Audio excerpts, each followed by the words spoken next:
आज ही Doubtnut app download करें। Doubtnut पर होगा अब आपके सभी मैथ्स, केमिस्ट्री, फिजिक्स और बायोलॉजी डाउट्स का सफाया।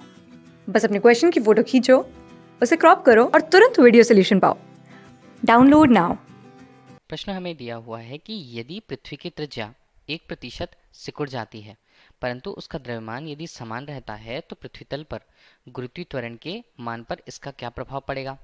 अब हमें सबसे पहले देखना होगा कि त्रिज्या के साथ जो परिवर्तन होता है तो गुरुत्वीय त्वरण के मान में क्या संबंध होगा।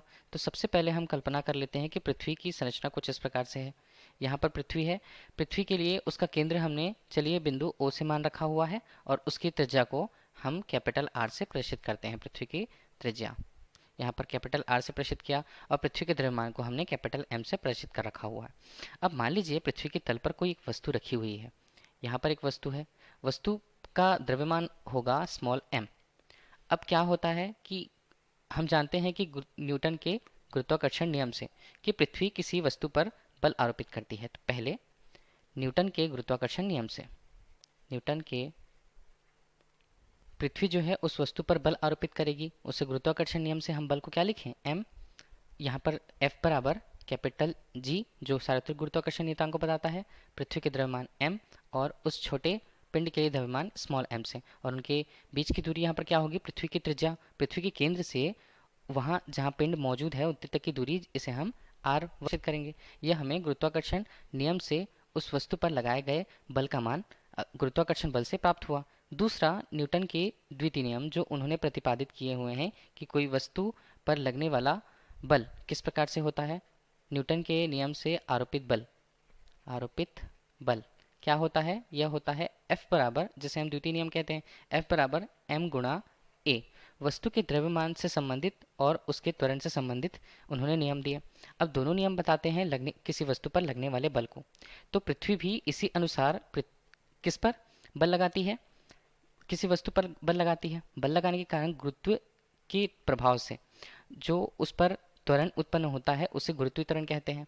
इस प्रकार पृथ्वी द्वारा उस पिंड पर आरोपित बल क्या होगा, न्यूटन के द्वितीय नियम से पिंड पर बल क्या होगा, इसे हम देखिए, जो त्वरण उत्पन्न होता है गुरुत्व के प्रभाव से उसे हम जी कहते हैं। जी गुरुत्वीय त्वरण को प्रदर्शित करता है। इस प्रकार बल का परिमाण कितना हुआ, F बराबर m गुणा जी, जो वस्तु के भार को प्रकट करेगा यहाँ पर। अब देखिए हमने दोनों निकाल लिए। तब वस्तु पर यदि भारों को समीकरण एक यहाँ पर हमने नाम दे दिया और इसे हमने समीकरण दो नाम दे दिया। तो समीकरण एक और दो से हम देखते हैं, समीकरण एक एवं दो से तो हमें F और F के मान बराबर मिले।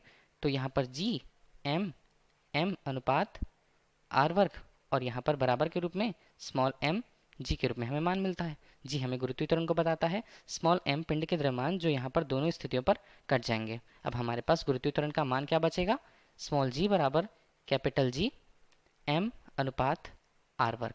अब देखिए हमें क्या मिल गया, पृथ्वी की त्रिज्या, पृथ्वी के द्रव्यमान और गुरुत्वीय त्वरण से संबंधित सूत्र हमें मिला।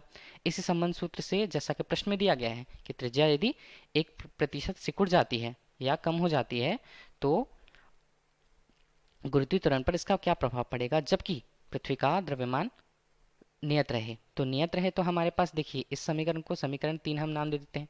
पहली स्थिति पर गुरुत्वीय त्वरण क्या था, जी के मान के बराबर कैपिटल जी m अनुपात आर वर्ग से हमने प्रस्तुत किया।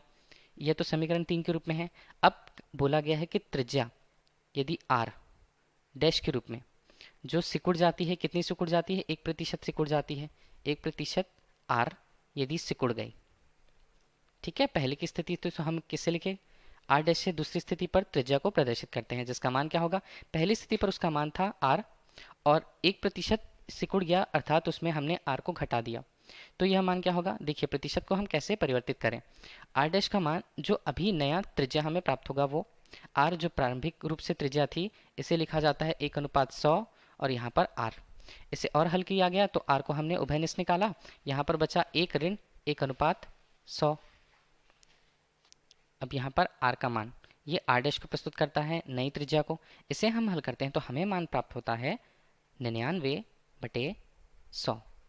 यहाँ पर r की स्थिति अर्थात r डैश जो हमें प्राप्त हुआ है, जो दूसरी त्रिज्या हमें सिकुड़ी हुई प्राप्त हुई पृथ्वी की, उसका मान है पहली त्रिज्या के 99/100 गुना के बराबर, ठीक है। अर्थात इसका मान कम ही होगा, वो तो हमें स्पष्ट से दिख रहा है।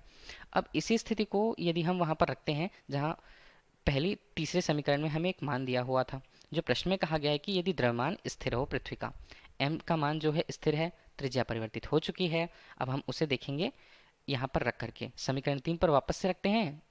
यदि हम r डैश के मान को, तो हमारे लिए उसके संगत गुरुत्वीय त्वरण को g डैश से प्रस्तुत करना होगा, जिसका मान होगा g, कैपिटल G, m और r यहाँ पर होगा r डैश का वर्ग। इसे देखिए क्या लिखा जाएगा, g डैश बराबर g m अनुपात, इसे लिखेंगे 99/100 r के रूप में, और इसका होगा वर्ग।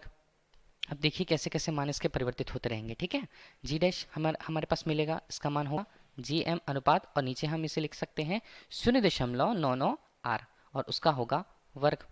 अब देखिए जो हमें मान प्राप्त हुआ, इसे हम बोल देते हैं समीकरण 4। अब हमारे पास समीकरण 3 को फिर से लिख लेते हैं। जी यहाँ पर होगा जी एम अनुपात आर वर्ग के रूप में, और हमारे पास जिसे हम समीकरण यहाँ पर 3 नाम देते थे, समीकरण 3 और 4 में परिवर्तन देखिए। इस प्रकार यदि यह मान कम है, ठीक है, तो कम है तो हम क्या करेंगे, कम है तो हम ले लेते हैं परिवर्तन कि गुरुत्वीय त्वरण में परिवर्तन, या गुरुत्वीय त्वरण में हम बोलते हैं जी में कमी कितनी हुई। उसे कैसे निकालेंगे हम, प्रारंभिक रूप से जी कितना था, गुरुत्वीय त्वरण जी था, अंतिम रूप से यदि उसके त्रिज्या को 1% सिकुड़ दिया जाता है या कम कर दिया जाता है, तो उसमें कमी को हमें पता चल गया। इसे किस प्रकार लिखें, देखिएगा, इनके मानों को रखते हैं हम जी एम अनुपात यहाँ पर आर वर्ग, और यहाँ पर जी एम अनुपात यहाँ पर 0.99 आर का वर्ग यहाँ पर हमने ले लिया। अब देखिए हमें किस किस चीज़ों को हमने कॉमन, इसे लिख लेते हैं यहाँ पर, देखिए जी ऋण जी डैश के रूप में प्रस्तुत कर दिया कमी को। अब यहाँ पर हम करते हैं काम, जी एम और आर वर्ग को हमने ले लिया उभयनिष्ठ, बचा क्या हमारे पास, एक ऋण 0.99 और उसका होगा यहाँ पर वर्ग, या तो हमें मिला गुरुत्वीय त्वरण में कमी का मान। अब देखिए जी एम अनुपात आर वर्ग को हम समीकरण 1 से क्या लिखेंगे, जी लिखेंगे, यहाँ पर जी ऋण जी डैश है। अब मान हमें एक ऋण, इसे हल करते हैं तो 0.98 कुछ हमें प्राप्त होता है। अब देखिए क्या किया हमने, जी ऋण जी डैश लिखा, यहाँ पर जी है। अब इसके मान को हल करें तो 1 ऋण 1.02 कुछ हमें मान आता है। इसे हल करने के पश्चात हल करें तो देखिएगा जी ऋण जी डैश अर्थात जो कमी हुई है यहाँ पर, उसका मान जी के रूप में प्रस्तुत होगा, और इसका मान आएगा ऋण 0.02 के रूप में। अब देखिए ये जो जी बचा हुआ है, हम इसे यहाँ पर ले आते हैं, जी ऋण जी डैश अनुपात जी, इसका मान कितना आया, ऋण 0.02। अब देखिए ऋणात्मक मान क्या प्रदर्शित करता है, गुरुत्वीय त्वरण के मान में यहाँ पर कमी हुई है उसका निर्धारण, या वह घटा है उसे वह बता रहा है। अब घटा है वह तो परिमाण पे उसने बता, लेकिन यदि इसे हम प्रतिशत में जानना चाहें कि कितना घटा हुआ है, तो प्रतिशत हम कैसे निकालते हैं, यह पहले की स्थिति ऊपर की स्थिति हमें क्या बता रही है, कमी कितनी हुई है उसको बता रही है, और यह बता रहा है कि प्रारंभिक रूप से कितना था गुरुत्वीय त्वरण। तो कमी जो परिवर्तन होता है और प्रारंभिक से यदि उसकी हम तुलना करते हैं, तो हम उसमें प्रतिशत का मान निकाल सकते हैं। यदि प्रतिशत निकालना है तो हम क्या करेंगे, जी ऋण जी डैश अनुपात जी, और यहाँ पर भी हमने क्या कर दिया, 100 का गुणा कर दिया, वो प्रतिशत में निकलेगा। यहाँ पर 100 का गुणा किया तो हम यहाँ पर भी 0.02 और गुणा 100 का गुणा कर देते हैं, वो भी प्रतिशत में आ जाएगा। इस प्रकार इसका मान कितना है, ऋण 2%। अर्थात हम बोलते हैं गुरुत्वीय त्वरण में कमी कितनी हुई, त्वरण में कमी हमें कितना प्राप्त हुआ, इसका मान प्राप्त हुआ ऋण 2%, अर्थात वह कमी हुई है 2% की। यही प्रश्न का उत्तर है। धन्यवाद। क्लास 6 से 12 से लेके नीट, IIT, JEE मेंस और एडवांस के लेवल तक 10 मिलियन से ज़्यादा स्टूडेंट्स का भरोसा। आज ही डाउनलोड करें डाउटनेट ऐप या व्हाट्सएप कीजिए अपने डाउट्स 8400 400 400 पर।